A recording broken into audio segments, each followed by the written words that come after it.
আসসালামু আলাইকুম, স্বাগতম জেসমিন রসই ঘরে। আজকে আপনাদের জন্য খুবই মজাদার আরও একটি রেসিপি নিয়ে হাজির হয়ে গিয়েছে আমি জেসমিন আক্তার। আজকে তৈরি করে দেখাবো কাঁচাগোল্লা।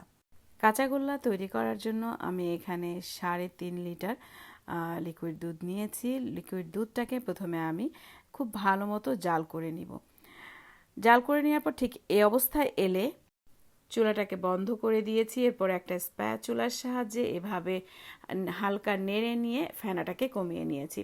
এরপরে হাফ কাপ ভিনেগার এবং হাফ কাপ পানি মিশিয়ে নিয়েছি। এরপর আমি এভাবে অল্প অল্প করে এক একটা পাশে একটু দিয়ে নিচ্ছি।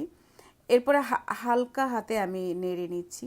দেখতেই পাচ্ছেন পানির কালারটা, মানে দুধ থেকে পানিটা আলাদা হয়ে গিয়েছে এবং সারাটা আলাদা হয়ে গিয়েছে। পানি অনেকটা গ্রিন কালার বেরিয়েছে। এখন আমি এর ভেতরে ঠান্ডা পানি ঢেলে দিচ্ছি। ঠান্ডা পানিটা ঢেলে দিয়ে আমি ছানাটাকে ছেঁকে নিব। ছানাটা যেন খুব গরম থাকা অবস্থায় শক্ত না হয়ে যায়, সেজন্য আমি ঠান্ডা পানিটা ব্যবহার করেছি। এবার একটা পাতলা কাপড়ের ভেতরে এভাবে সেঁকে নিয়ে খুব ভালো মতো আবার ঠান্ডা পানি দিয়ে ধুয়ে নিচ্ছি, যেন সিরকাটা খুব ভালো মতো ধোয়া হয়ে যায়। সিরকাটা এখানে থেকে গেলে অনেক সময় একটু তেতো তেতো বা একটু টক টক ভাবটা থাকে, সেই জন্য ভালো করে পানি দিয়ে ধুয়ে নিতে হবে। ধুয়ে নিয়ে আমি খুব ভালো করে চেপে নিয়েছি, কিছু সময় রেখে দিয়ে এরপরে আমি ছানাটাকে বের করে নিচ্ছি কাপড় থেকে। ছানাটাকে বের করে নিয়ে এবার আমি দেখিয়ে দিচ্ছি, বেশ ভালো পরিমাণে ছানা হয়েছে 3.5 লিটার দুধে। এবার হাতের ঠিক কবজির পাশটা দিয়ে আমি এভাবে খুব ভালো মতো মথে নিচ্ছি। যেহেতু আমি কাঁচাগোল্লা বানাবো, অনেক বেশি সময় ধরে মথতে হবে না। যতক্ষণ ছানাটার দানা ভাবটা কেটে যায় ততক্ষণ পর্যন্ত একটু মথে নিলে হবে।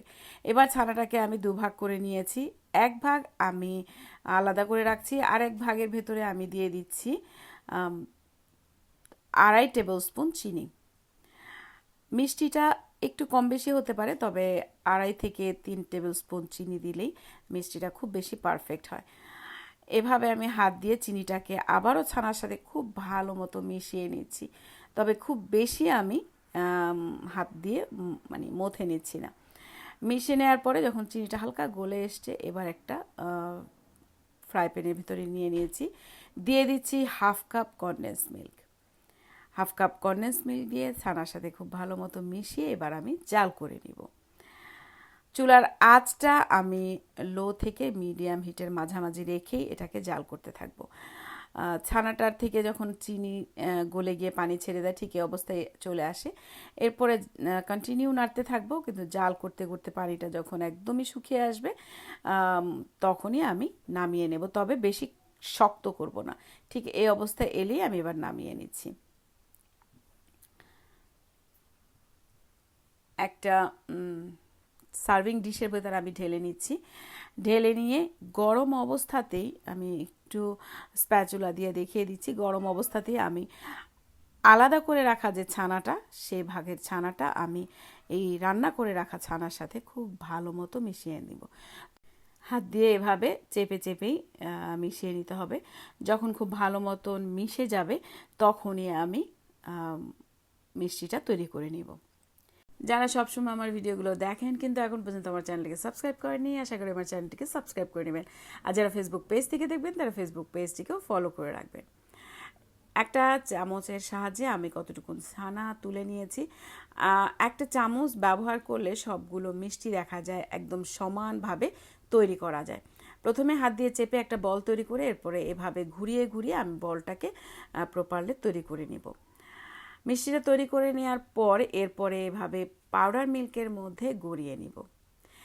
কেমন লাগলো আজকে আমার এই রেসিপিটি অবশ্যই আপনারা আমাকে কমেন্ট করে জানাবেন। আমি চেষ্টা করি সবসময় খুব সহজ করে প্রত্যেকটা রেসিপি আপনাদের সামনে নিয়ে আসার। আশা করি আপনারা উপকৃত হন। যদি রেসিপিটি ভালো লেগে থাকে তাহলে অবশ্যই লাইক করবেন, শেয়ার করে দিবেন ফ্রেন্ডস অ্যান্ড ফ্যামিলির কাছে।